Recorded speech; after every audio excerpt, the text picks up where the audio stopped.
Un jour un livre numéro 24, c'est parti. Aujourd'hui, c'est le réveillon de Noël. Je suis ravie de vous retrouver pour vous présenter encore une fois un livre qui se trouve dans ma liste d'envie et que je meurs d'envie de recevoir à Noël ou pour une autre occasion. On va pas faire l'exigeante. Il s'agit du tome 3 de la saga Illuminae, écrit par Amy Kaufman et Jay Kristoff, publié aux éditions Casterman. C'est une saga que je n'ai pas encore lue. J'ai le tome 1, j'ai le tome 2 qui est là juste dans ma bibliothèque également, mais comme ils sont lourds et que c'est des pavés, j'ai pas voulu prendre les deux.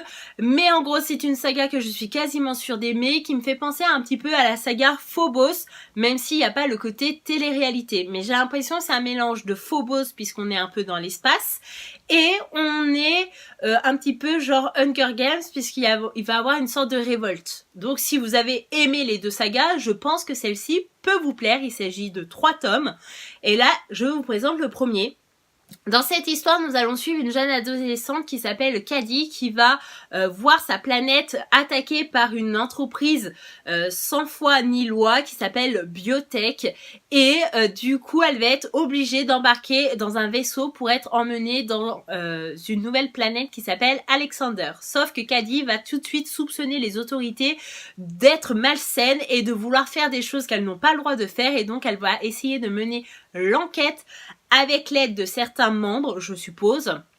Et elle va pas hésiter à se mettre en danger pour connaître la vérité, à pirater des choses, etc.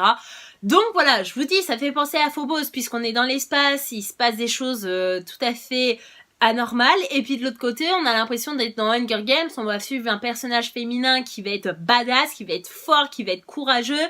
Et elle va pas hésiter à se mettre en danger pour sauver l'humanité. Donc, je suis quasiment sûre d'aimer et j'ai qu'une hâte, c'est d'avoir le tome 3 pour enfin commencer à lire cette série.